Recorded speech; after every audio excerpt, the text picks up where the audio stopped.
All right, when Brian's done reading his phone, we can get started. I'm ready. All right, Tyson, you got Audacity up? I do. Do you have the audacity? Hello, my friends. Big Horde. Thank you for joining us for the PEBCAK Podcast, a weekly information security show featuring some all-around good people. It is week 24 of 2025. I'm Chris Louie, and a happy Father's Day to all you dads out there. Biological, step, foster, single, and adoptive. With me, I have the Cloud God who never misses a weekend at the gym. Wasn't Father's Day last weekend? Why are we doing? Shouldn't we have said this in the previous episode? We should have. I'm making up for it. Oh, This okay. week. Yes. Yes. Yeah. Shout out to all the dads that left and never came back home. Nobody knows. Nobody knows what you were thinking, but your kids hate you. No. Actually, big shout out to our youngest listener, Austin. Little bro got clipped the other day on actually Father's Day. He has 5 stitches to prove it. So we're hoping that he heals up fine. And if it is a scar, hopefully it's super cool. And you can say that a ninja came out of nowhere, started slashing tires. You saved humankind, and thank you for all your lies that you'll be telling here in the future. I think you can define what clipped means here in this context, I was Brian. curious as well, yeah. So I wanted, what does that mean? What does clipped Yeah, mean? clipped. Yeah. Like you clip a car, like you got hit by a car, you got clipped. Kinda. Like, I don't want to embarrass the child, but since there's no PII here, I think dad hit the thing for the tailgate to come back down, and he ran around and didn't see that, and the corner went, got him right above the eye. So, Ouch. So he clipped the car, but the car won, I think is what happened here. Yeah, I guess that would happen. Yeah, hydraulic lift gate versus a forehead. That actually happened once. It wasn't hydraulic. Like, I had an old van and it had literally, like, you had to hold the thing up, whatever, and wasn't paying attention. I walked right into it, and just kept loading the groceries, and I got into the car, passenger seat, because I was passenger princess that day.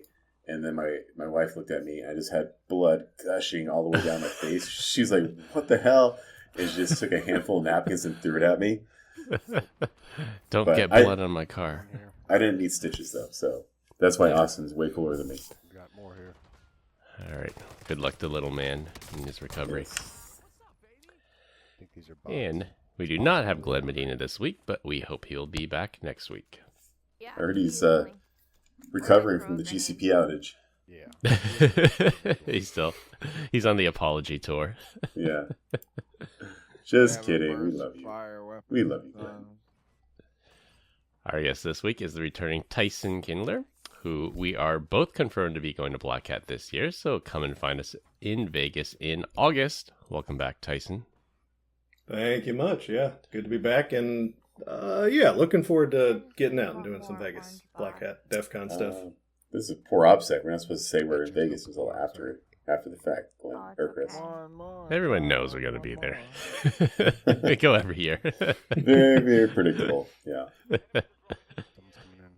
Are we doing a live from Chris's hotel room where he sets it at 85 degrees and we sweat? Oh, 100%. 100%. Oh, This God. time it's going to be set to 85. Can you just set it to whatever the lowest is, and then when we get in there, we just turn it off and then record right away and not die? Is that too much to ask? I can try, but those Vegas hotel rooms, like, you have to be moving or you have to have your room key in it or something now. Just bring a Otherwise, there's Weeble no Wobble. AC. Yeah. It's true.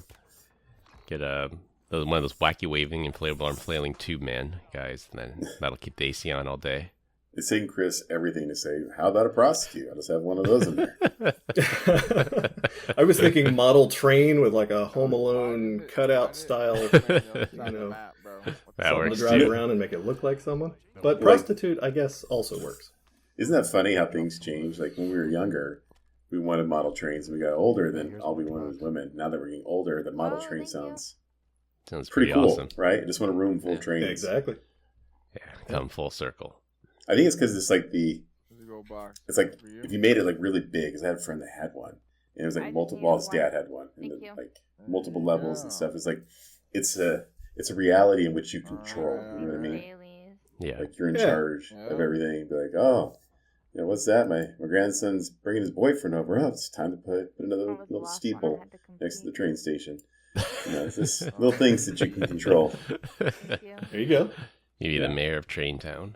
Mayor Choo Choo. Yeah.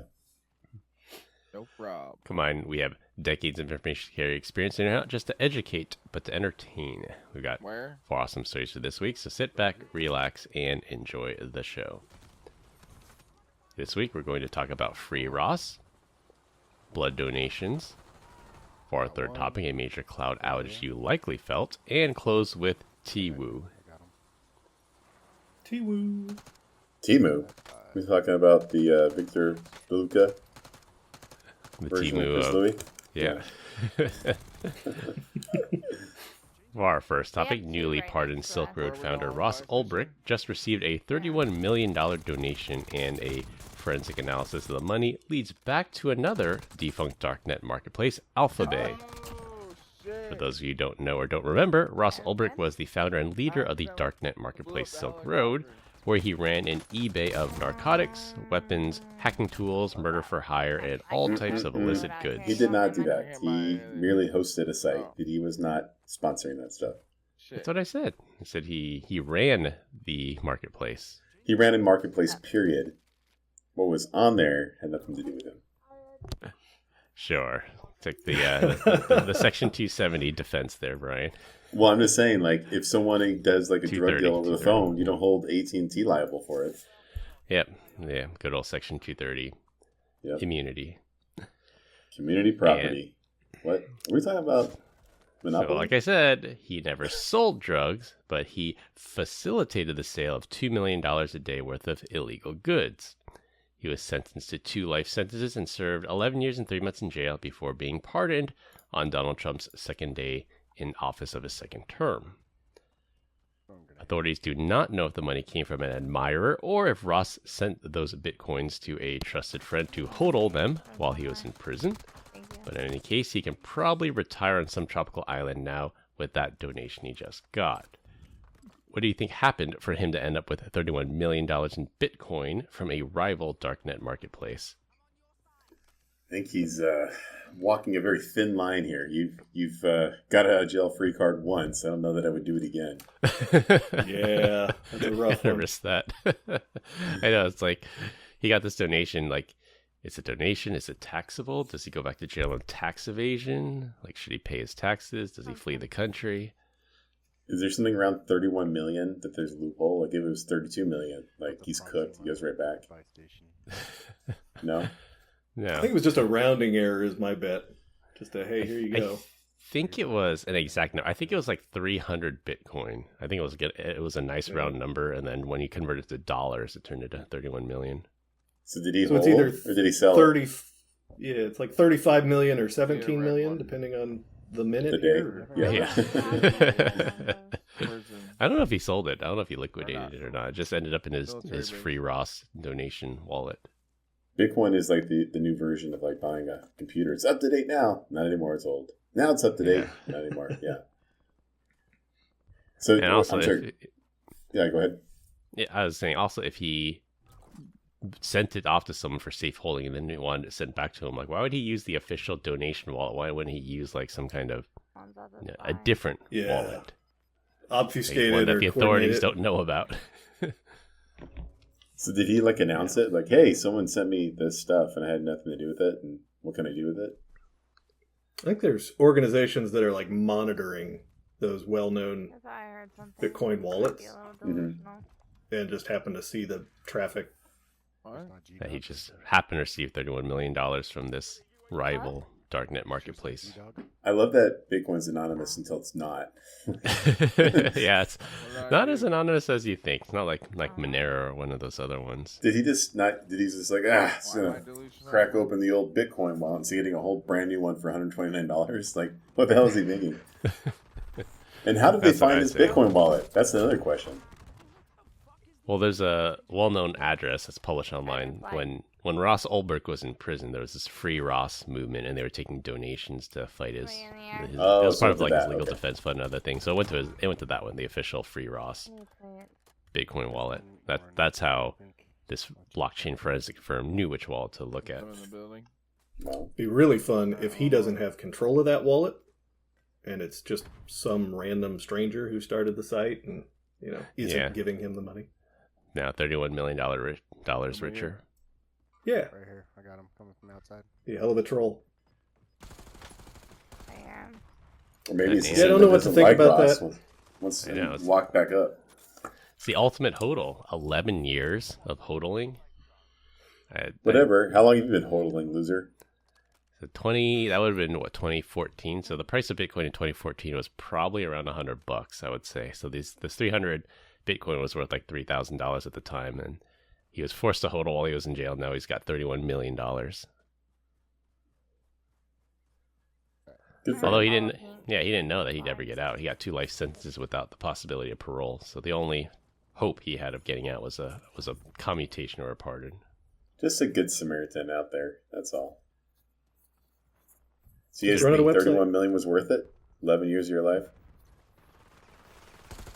Yeah. As long as you can keep it. Yeah, I don't know. 2.8 million in change per year. That's more than I make for sure. I mean, pretty dope. Like, think about it. He had a house to stay in, albeit at least small house. Free food, free exercise. Yeah. Free education. Community showers. Like, all right. The sex was rough, though. Let's be real. Like, that was, ouch. Some people pay extra for each of those. Okay. A lot of this is being edited out today. I don't know. Should we make this a mature audience version of the podcast? Oh, that'd be a first. Yeah. Well, 31 million, though. That's pretty good. And I guess if you knew you were going to get pardoned in 11 years, maybe it would have been worth it. But other than that, whoever was holding this money also could send it to his family, too. But I'm sure he values 2 life sentences? You didn't think you were going to get out ever. You're never getting out. Yeah.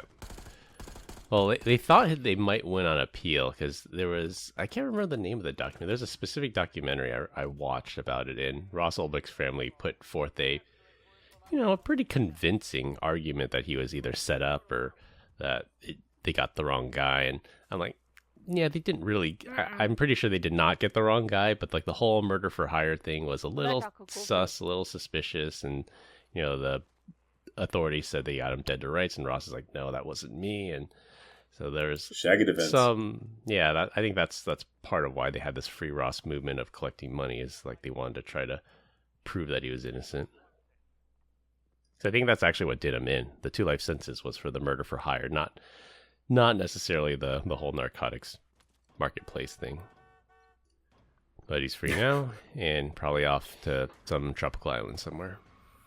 That's what I do. I would be, yeah. 31 million free and clear. What if he's like weird? He's like, desert island? No, thank you. Cabin in the mountains? No, thanks. I'm going to the hood. Buy me a little condo up in Compton. Give me some chicken and waffles. A nice little place in Detroit. I mean, they've kind of turned Detroit around. That wouldn't be bad. We wanted to pick that up. I don't know. I would imagine. You want me to go that? I've been to Detroit. I'm close enough to it. Oh, I like to get flat. But I imagine he wasn't broke before, right? He had money, and he was doing speaking engagements like the Bitcoin conference last month. Yeah. So I would imagine he was still going to do fine. This just maybe helps if he's able to keep it. Yeah. Do you guys remember Notch, the guy that created Mojang? He created Minecraft and then sold off to Microsoft. He's literally a billionaire now, and I think the joke about him was something like he's super rich, he's a billionaire, but he doesn't like to have fun. Like, he's just a really boring guy. And I forgot if he complains about Twitter how boring his life is or something, but I was thinking, if you have $1 billion, I'm sure you could hire someone to like make your life interesting and plan fun things for you. Yeah, come up with some way to have fun. I know, a bored billionaire. 31 million takes the edge off, that's for sure. You would hope. Yeah. But after taxes, man, I mean, True.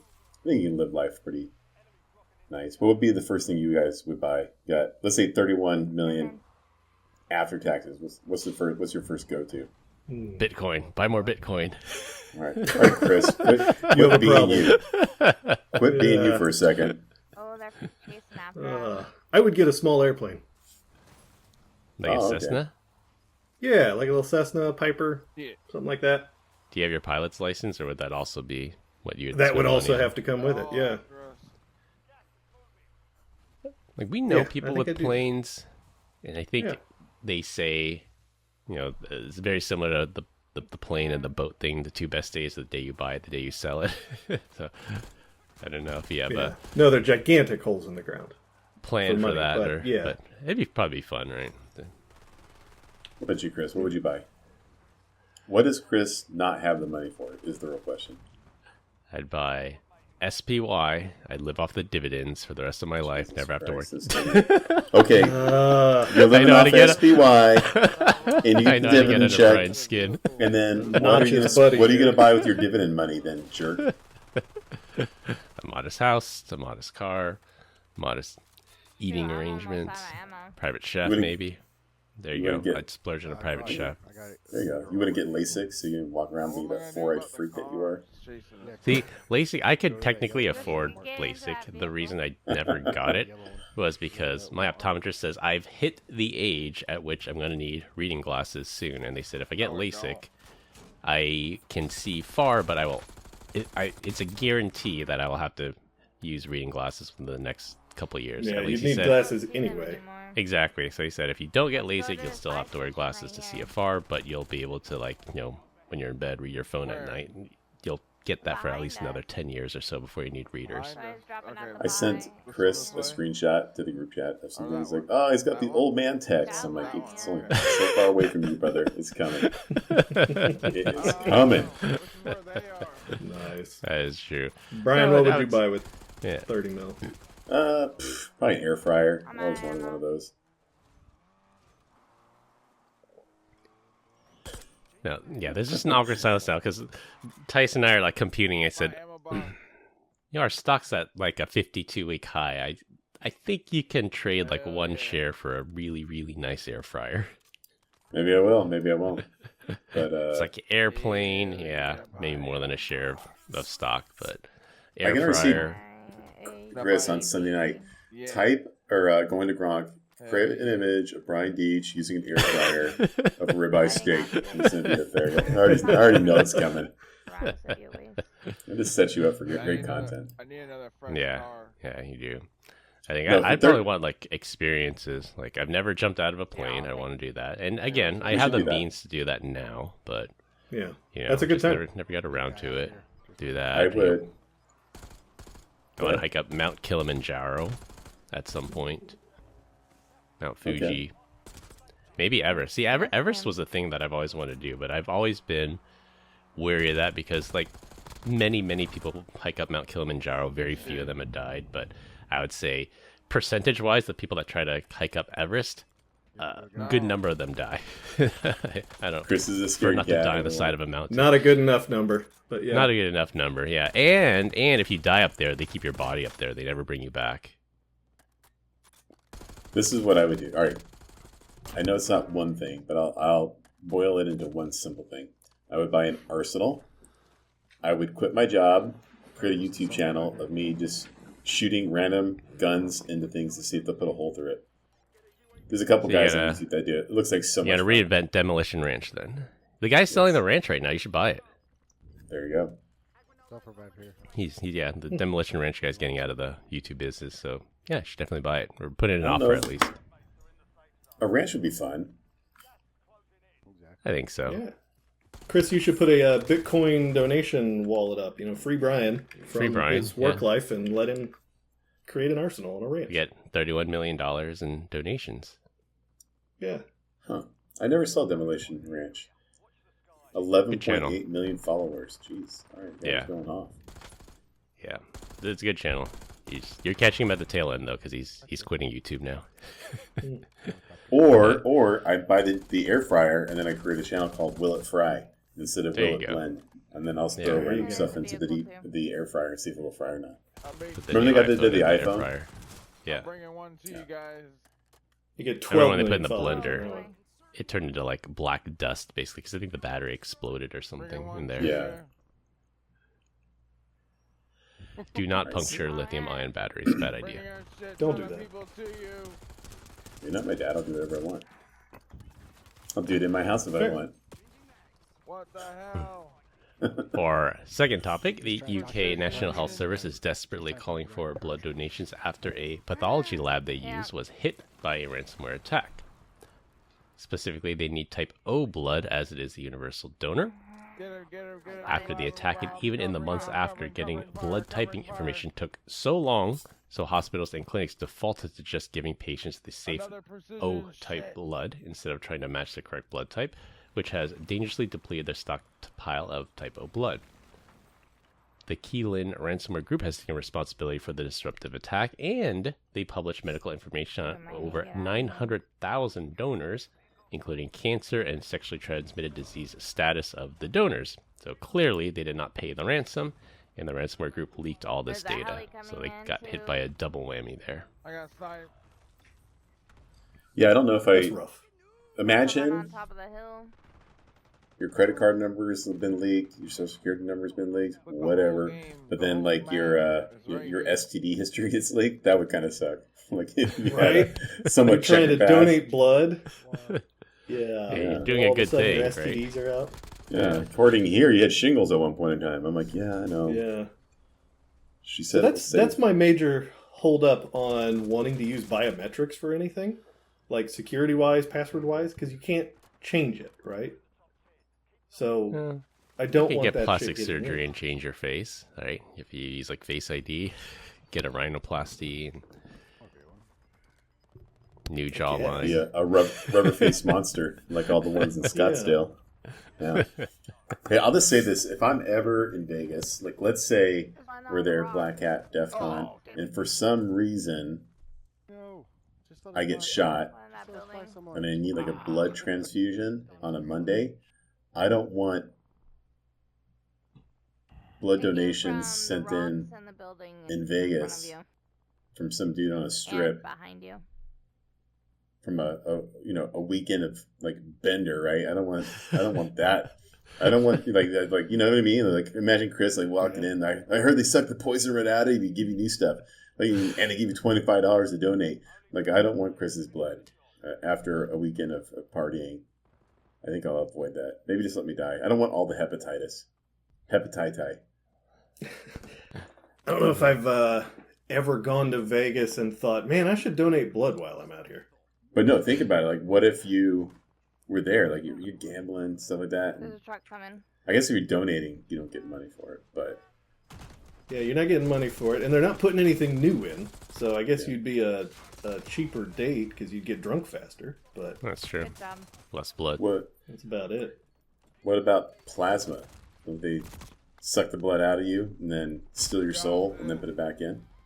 Almost. Yes. So Maybe. funny enough, I am the universal donor for plasma, and I get the call like 3 times a week from the local blood bank because they Jesus. always want me to come in, and that's it. Like blood donation, like whole blood, I think it takes 30-ish minutes or so, but plasma takes like 2.5, 3 hours. It's a process because, like you said, they suck the blood out, they spit in a centrifuge, they separate it into its parts, and then they take the plasma and put everything back in.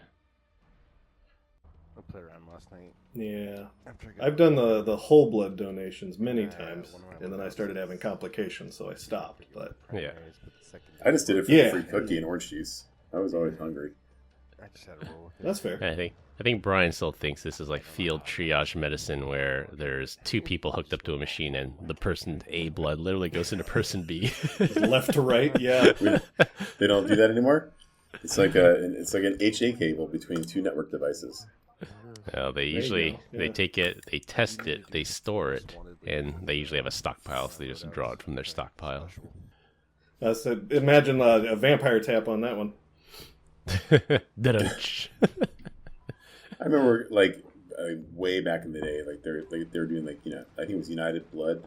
What is it? United Blood. I think there's like a caravan of mobile clinics. Like the things. They pulled up- bloodmobiles. Yeah. And they're like, yeah, we should go down there. I was working in a call center. Like, we should go down there, donate blood. I'm like, why? Like, why do you always want to do that? They're like, free STD test. I'm like, isn't there like a number one? That's weird. Like, you're gonna you take my blood, but you can tell me if I'm infected, right? Like free. Like, all right, well, I guess that's one way of doing it.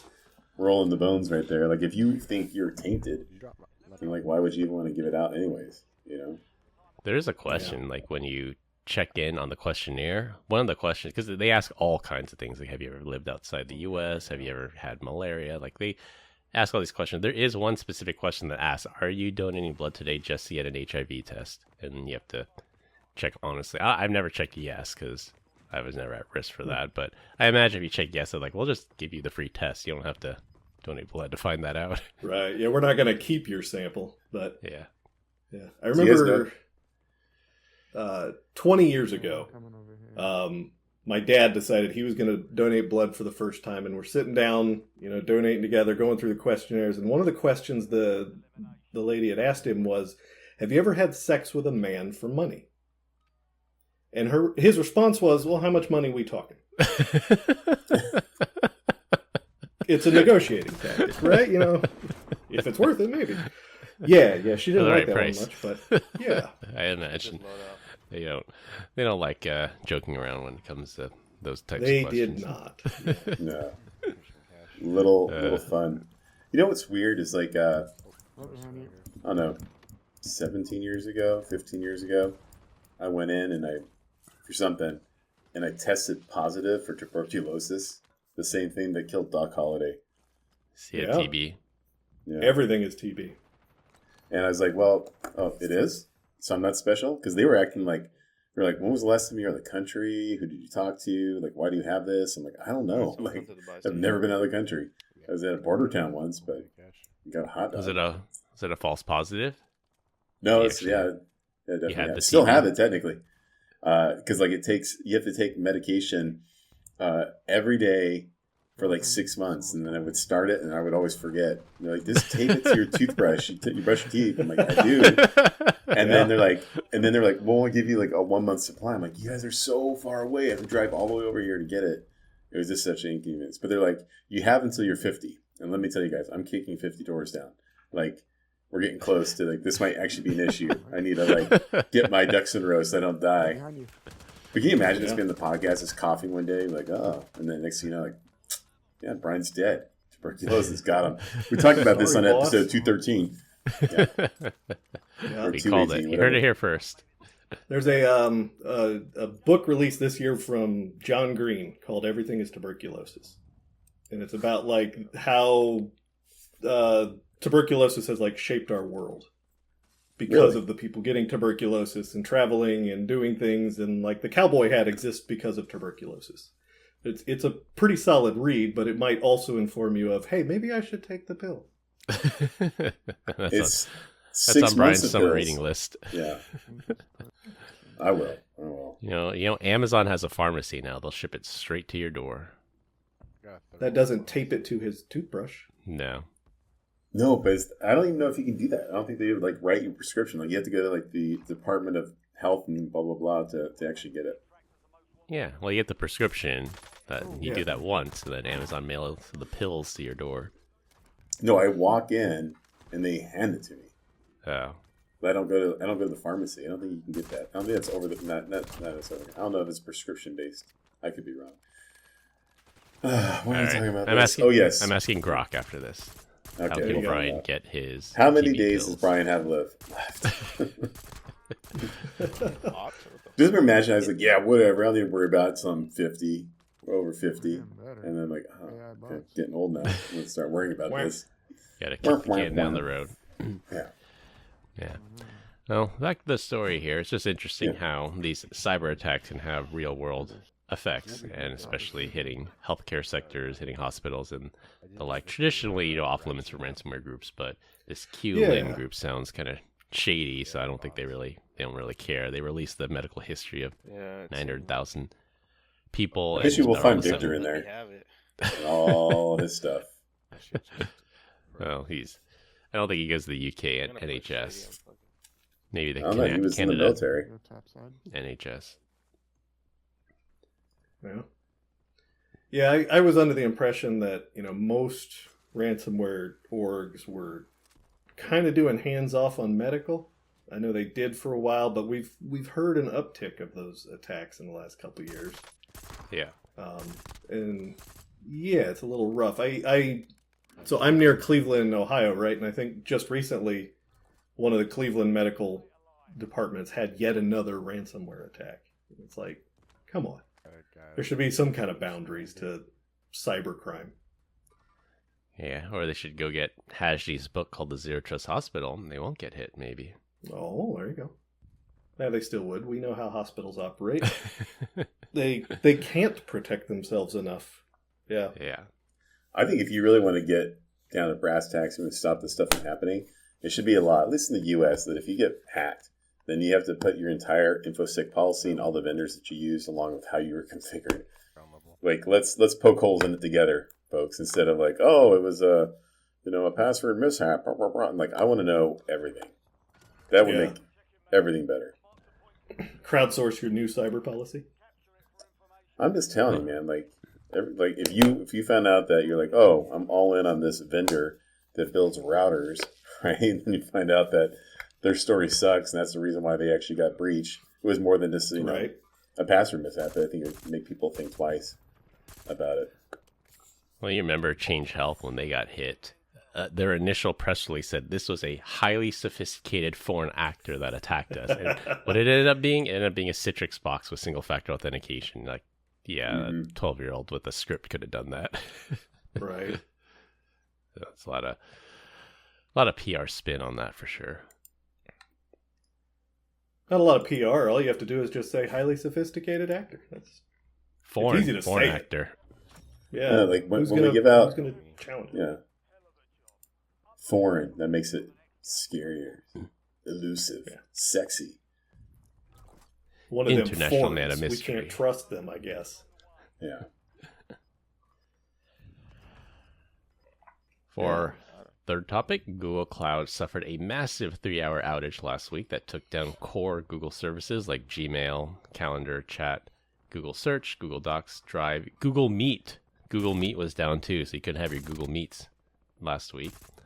And also caused widespread issues for third-party platforms that rely on Google, such as Spotify, Discord, Snapchat, NPM, Palo Alto Networks, Firebase, and Cloudflare, probably the most notable one.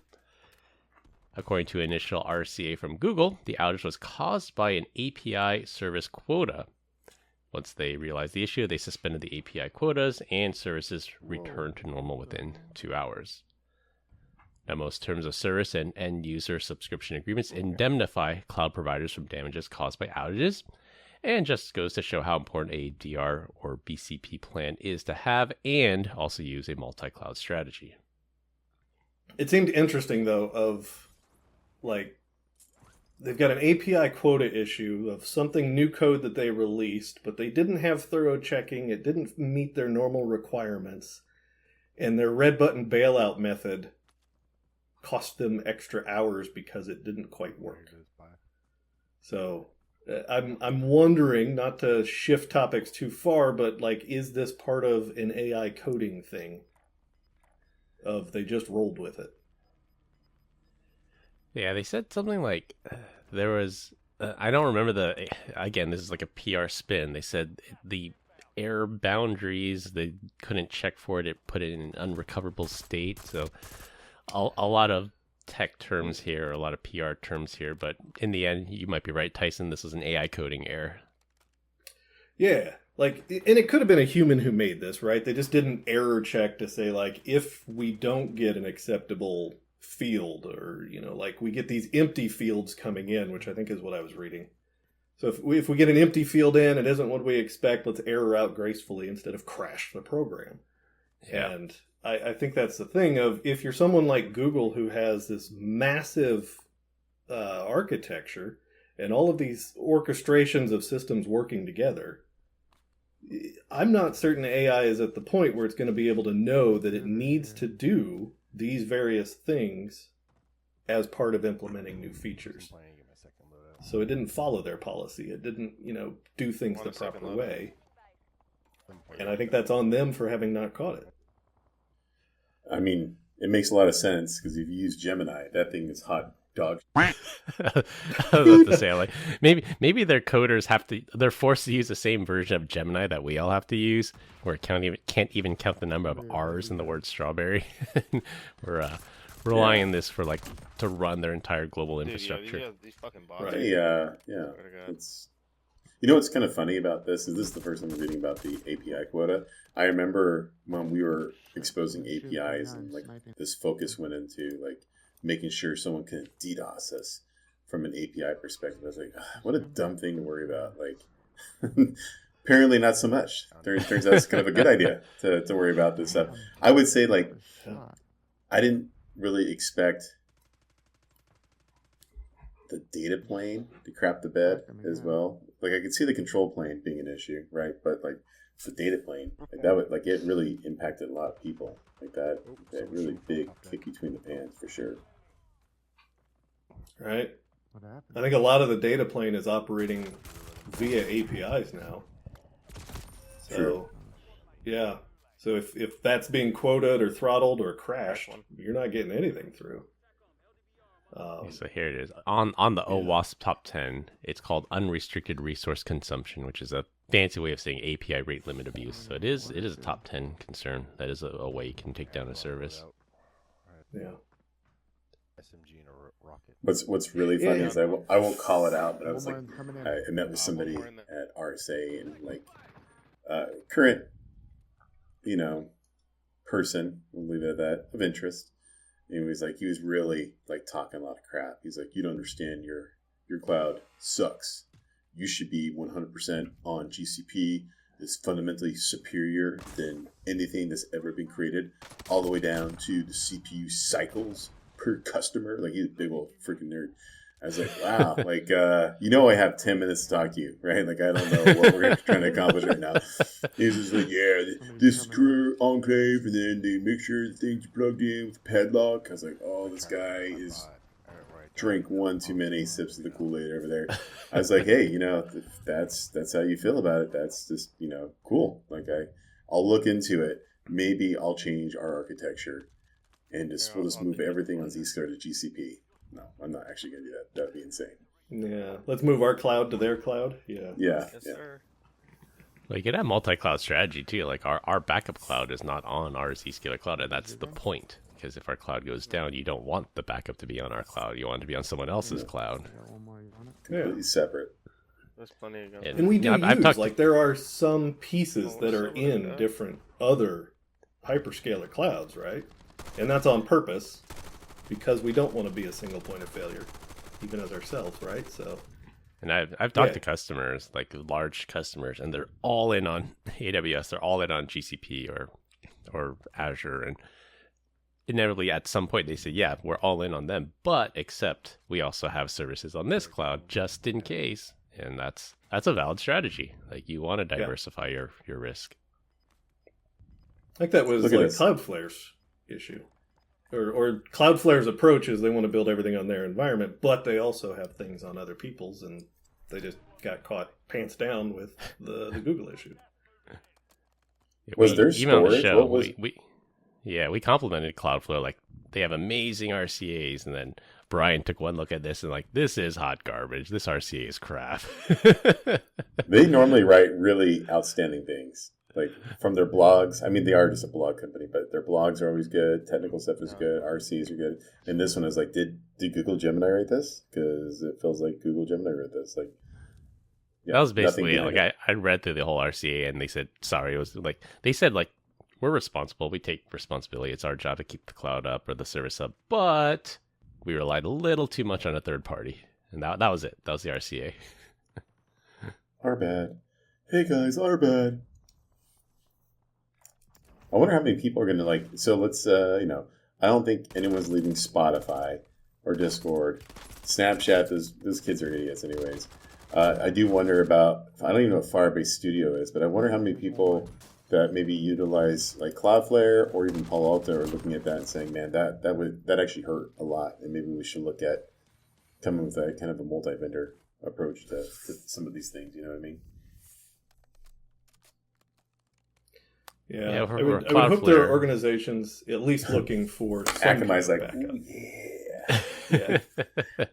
Well, Cloudflare already said what we'll do better is like we're moving off third parties. We're writing our own stuff in our own cloud because we have the most reliable cloud. We shouldn't be trusting other people. That's their position.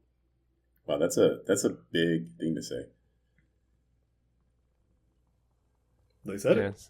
Yeah, a little bit of hubris there, but we'll see. I think they are the world's largest CDN, if not one of the largest CDNs. So they know how to run things at scale. But for this particular, they know how to host content, dude. That's way different than doing security. Come on, now. Well, it's like site reliability, SRE stuff. They're pretty decent at that too.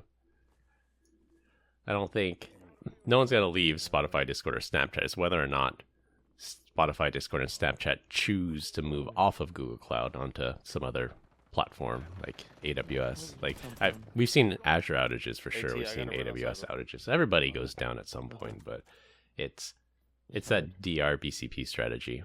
Like, do we have a hot standby in another cloud that we just flip the switch and it moves from GCP to AWS? Yeah, I would bet a lot of those services, it's just not going to be cost effective for them to bother with a hot standby, even a warm standby. Who cares, right? We'll just take the few hour hit and hope that our providers get us back up. Yeah. You know how many customers are like, there's some dude kind of pudgy around the midsection area. His nose hair grows into his mustache hair. He's been there for like 30 years, and he just walked into the office with his mug, right? He's like, told you we should just keep everything in our data center. And he's like, we just bring it all back. We don't need the cloud. Yeah, I bet you. I guarantee that conversation had been said many, many times. There are so many different organizations. Oh, yeah. Probably. Then it's a question of what's your on-prem uptime versus what's the cloud uptime, because neither is going to be 100%. Like, is it 5 nines, 6 nines, 3 nines? I'm just happy to have a 9. 9% uptime.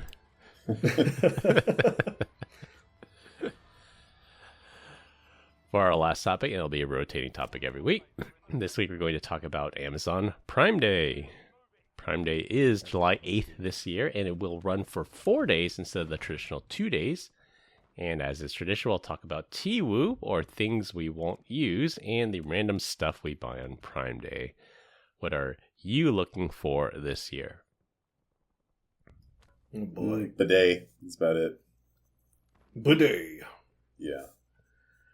You actually going to get one, Brian? Yeah, I'm tired of wiping, man. It is just spray that thing off and dab it dry. I'm thinking that's got to be... I used one recently, and it wasn't hooked up to warm water, and I would say in Arizona, when it's 118 out, surprisingly refreshing, that cold burst of water. The ice water blast. Yeah, I'm into it. What can I say? Yeah, that's probably the one thing I'll buy. I was gonna say, like, are you gonna go all out? You're gonna get like the heated seat, the one with the built-in scale, all that stuff. I didn't even know that was a thing. No, I'm just looking for something a massaging feature. No, I just wanted to I don't know, like, is there an air dryer back there? I don't think I want it blowing that air up into my face, though. Yeah, I don't think you want that. No. It's like the spray and pray model. It does have, like, heat-seeking missile technology. Yeah.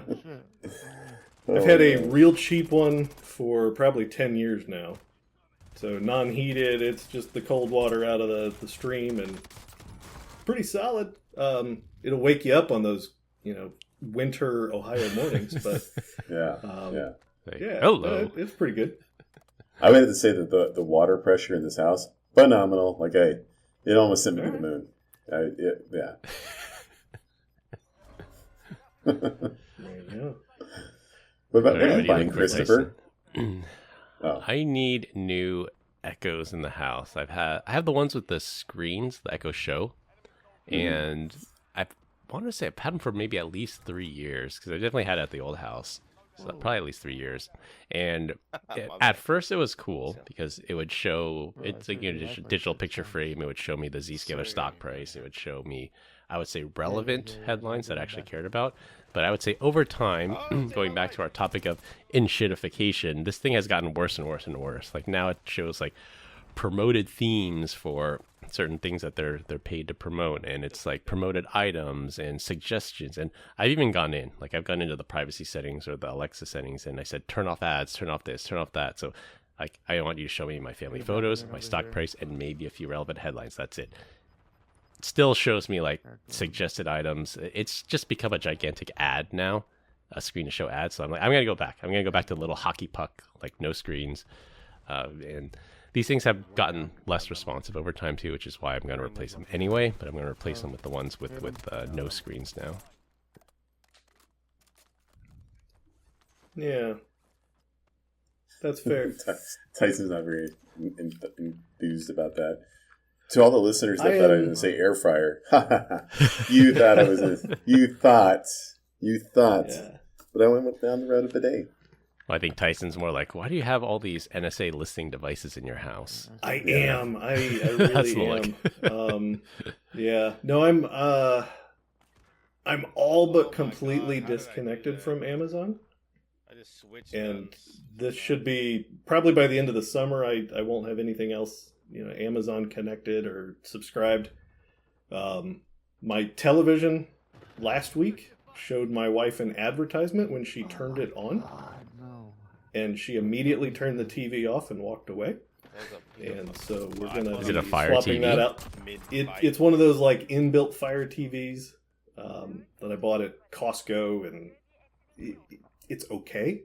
But yeah, we're definitely going to disconnect the TV from the internet and use, a different media connection. Because I don't play with that stuff. I don't want it listening to me. Sorry.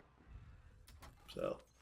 Yeah, I'm more with that. Yeah, we have LG TVs here. Just they make the best OLEDs, so we buy the LG. Yeah. But the LG software is crap, so I never use any of that. And then there's lots of controversy about them like sending data and showing ads over live videos. And I just have an Apple TV plugged in the LG, so I think I'm with you. Like I could technically disconnect the LG TV from the internet and only use the Apple TV, which does not show me any ads. And that might be the strategy. Well, you're not an Apple guy, so your Google TV or whatever the equivalent is, Android TV. Ew. Get them off their pod. Well, no, I'm not a Google. I don't Google either when I can. But I'll probably stick to a Fire Stick, right? Because you don't have to have any actual subscriptions for it. It's just a Fire Stick. Yeah, it's a streaming. So I'll use that device to do the media serving streaming device. Yeah. Yeah, it's an interesting one, but I somehow managed to not participate in last year's Prime Day, and I'm hoping to do the same this year. As to whether my wife will follow that, I don't know.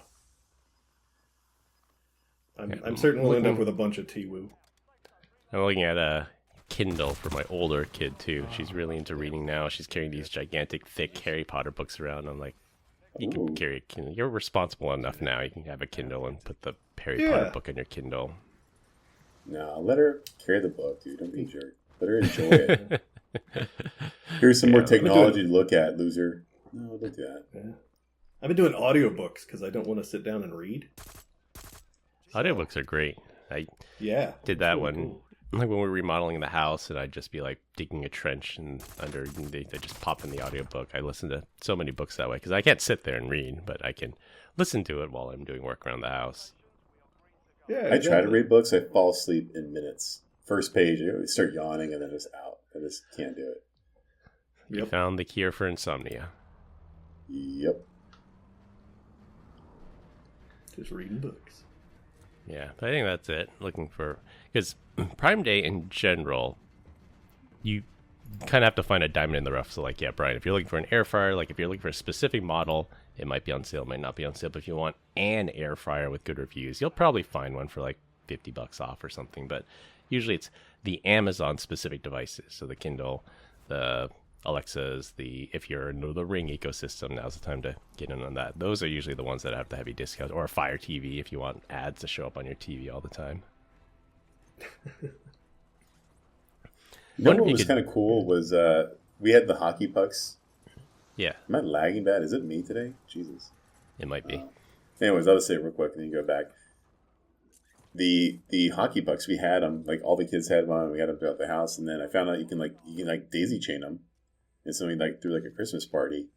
Just had one in each room, like really low level, playing Christmas music. It's kind of cool.